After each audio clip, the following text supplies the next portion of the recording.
Hello everyone, and welcome to another video of Confronting Chaos, primer videos to chaos fights where I go over the enemies, notable units on the event's banner, and why I chose the units that I did.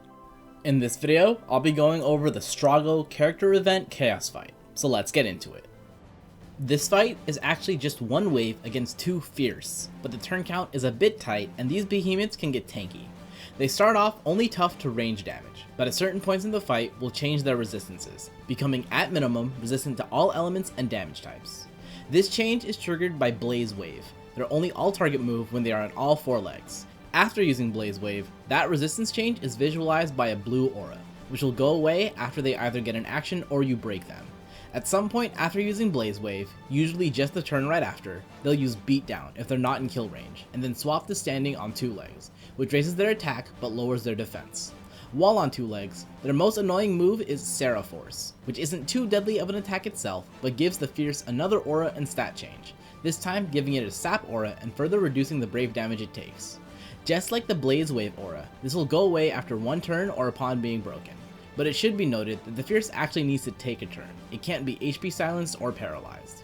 So either you force break it, because believe me, there's no way you're getting through upwards of 40,000 bravery in one turn against those defenses normally, or you try and get lucky with blind. They have two group attacks while standing, one of which has an HP hit attached to it, so be careful if you don't have some means of healing. Upon using Flame Vortex, the Fierce will go back on all four legs, after which it'll do a single target move, then Blaze Wave again, then another single target move, then go back to standing and repeat everything. With the enemies covered, I'll quickly go over the noteworthy units you can pull for this event. Strago is a pure magic, non-elemental, selfish damage unit.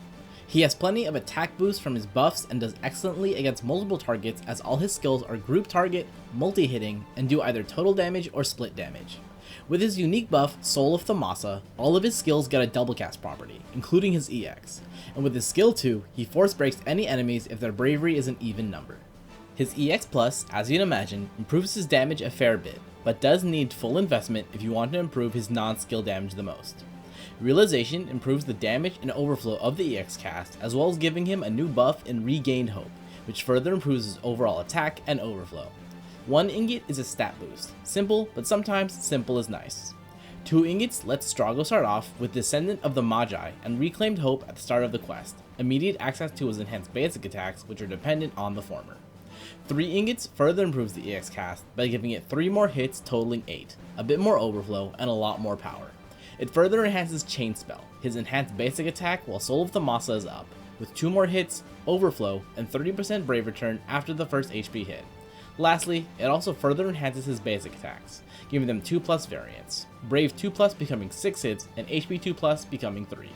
His LD meanwhile is 8 group hits that deal total HP damage. Before the Brave hits, it forces breaks and if needed will unbreak an enemy first, and just like his other abilities will be double cast if Soul of Thamasa is active when he uses this skill.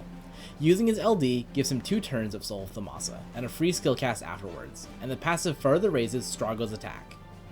Realm meanwhile gets her EX Plus and a rather hefty rework with this event. Her gimmick is that she uses the attack of the party summon as the base for her skill 1, making your summon choice much more important when you run her in a team. With her skill 2, she applies a debuff onto the enemy which functions similarly to Eldnarsh's Warp, where she'll get a free turn after any enemy that's afflicted by it acts, but the skill itself also functions similar to Noctis' skills in that after using it, it turns into a plus version that moves her next turn to just before the target's next turn if it was going to happen after it, along with inflicting a 50% blind debuff. The plus version lasts for 1 use, but does not require a break conditional like Noctis' plus skills. Her EX Plus leans more into the offensive side, a divergence from the surprising amount of auras in her base kit. Realization improves the cast in several ways, giving it more overflow, strength, a weakness modifier for any enemies affected with sketch, and 20% brave return. 1 ingot is a stat boost, which again leans more into Realm's offenses. 2 ingots gives Realm starting buffs, applies sketch onto enemies at the start of each wave, and further increases the recast speed, helping her rotation and longevity a fair bit more. 3 ingots is again more offensively powerful for her. Her EX cast gains a lot more hits and becomes double cast, going from 6 hits into HP to 12 hits into HP twice. She gets further enhanced basic attacks, both of which battery the party and have a weakness multiplier if the enemy has sketch.